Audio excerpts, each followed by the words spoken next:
Assalamualaikum warahmatullahi wabarakatuh.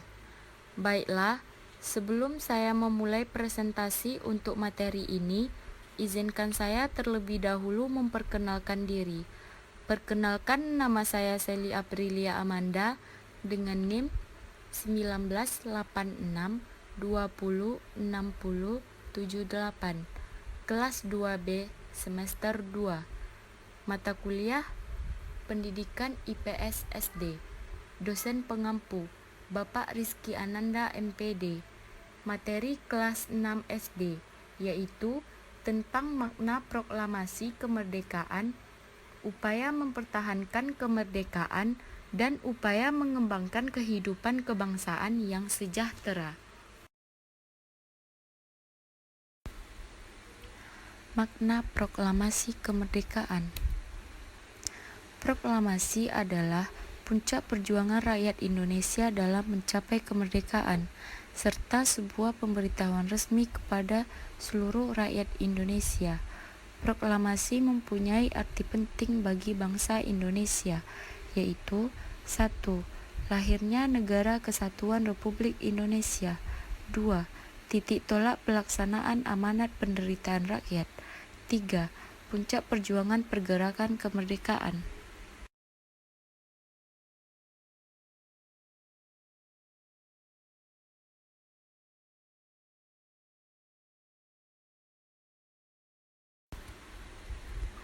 Faktor yang menentukan pembentukan NKRI adalah 1. Keinginan untuk merdeka dan lepas dari penjajahan. 2. Mempunyai tempat tinggal yang sama, yaitu Kepulauan Indonesia. 3. Persamaan nasib karena dijajah bangsa asing. 4. Tujuan bersama untuk mewujudkan kemakmuran dan keadilan sebagai suatu bangsa. Makna proklamasi kemerdekaan, yaitu 1. Bahwa bangsa Indonesia telah menyatakan kepada dunia luar maupun bangsa sendiri bahwa sejak saat itu bangsa Indonesia telah merdeka dan berdaulat. 2. Bahwa sejak saat itu bangsa Indonesia telah mengambil sikap untuk menentukan nasib sendiri beserta tanah airnya dalam segala aspek kehidupan. 3. Menandai sebuah negara baru, maka konsekuensinya negara baru ini harus memiliki tata hukum sendiri.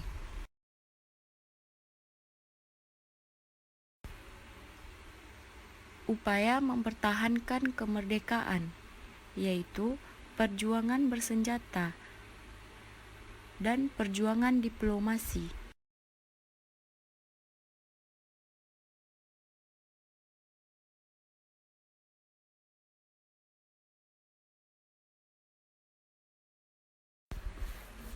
Perjuangan bersenjata berikut adalah beberapa pertempuran yang terjadi dalam upaya mempertahankan kemerdekaan bangsa Indonesia, yaitu 1. Pertempuran Surabaya pada tanggal 10 November tahun 1945. Surabaya merupakan kota pahlawan. Peristiwa di Surabaya merupakan rangkaian kejadian yang diawali sejak kedatangan pasukan sekutu pada tanggal 25 Oktober tahun 1945. 2. Pertempuran Ambarawa yang terjadi pada tanggal 20 November sampai dengan 15 Desember tahun 1945 antara pasukan TKR dan pemuda Indonesia melawan pasukan sekutu. 3. Pertempuran Medan Area pada tanggal 1 Desember tahun 1945. 4. Bandung Lautan Api. Terjadi peristiwa Bandung Lautan Api diawali dari datangnya sekutu pada bulan Oktober tahun 1945. 5. Puputan Margarana pada tanggal 20 November tahun 1946. Perang Puputan Margarana di Bali diawali dari keinginan Belanda mendirikan negara Indonesia Timur. 6. Serangan umum pada tanggal 1 Maret tahun 1949. Dalam agresi militer 2, Belanda berhasil menangkap para pemimpin politik dan menduduki ibu kota Republik Indonesia di Yogyakarta.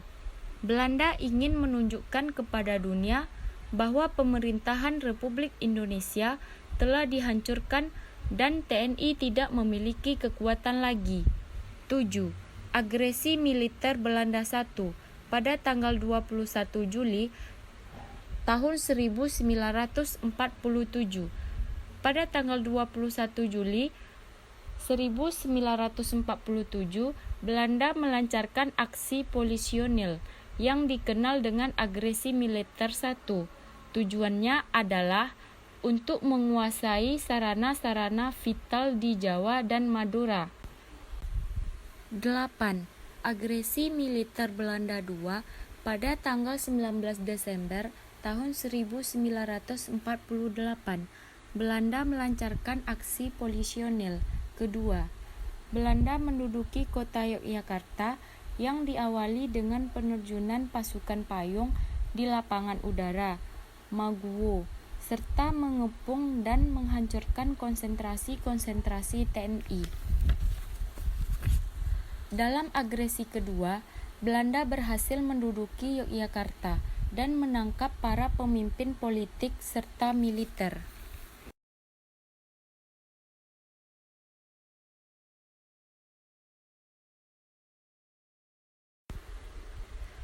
Perjuangan diplomasi.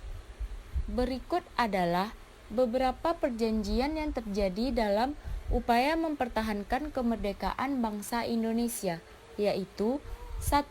Perundingan Linggarjati. Perundingan Linggarjati dilakukan pada tanggal 10 November tahun 1946 di Linggarjati, dekat Cirebon. Keputusan perundingan Linggarjati yaitu Belanda mengakui secara de facto Republik Indonesia meliputi Jawa, Madura, dan Sumatera.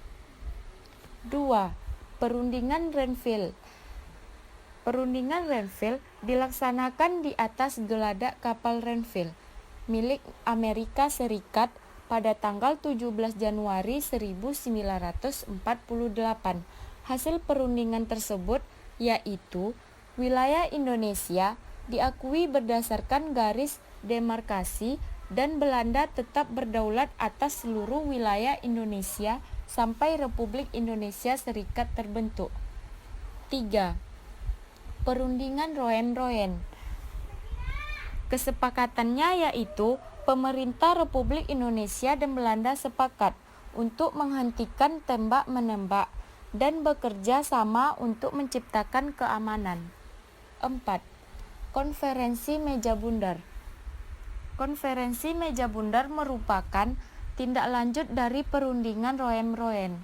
Konferensi Inter-Indonesia diadakan pada tanggal 19 sampai 22 Juli tahun 1949 di Yogyakarta dan tanggal 31 Juni sampai 2 Agustus tahun 1949 di Jakarta. Pembicaraan difokuskan pada pembentukan Republik Indonesia Serikat. Keputusan yang cukup penting adalah akan dilakukan pengakuan kedaulatan tanpa ikatan politik dan ekonomi. Pada bidang pertahanan diputuskan Angkatan Perang Republik Indonesia Serikat atau disebut APRIS adalah Angkatan Perang Nasional dan TNI menjadi inti APRIS. Upaya mengembangkan kehidupan kebangsaan yang sejahtera. 1. Bersikap tenggang rasa dan menjunjung tinggi sikap toleransi. 2. Aktif dalam menjalankan berbagai kewajiban sebagai warga negara. 3. Mendahulukan kepentingan bersama di atas kepentingan pribadi. 4. mencintai produk-produk dalam negeri untuk menunjang perekonomian bangsa. 5. Tepat waktu dalam membayar pajak untuk pembangunan yang terarah dan pasti. Sekian, terima kasih. Wassalamualaikum warahmatullahi wabarakatuh.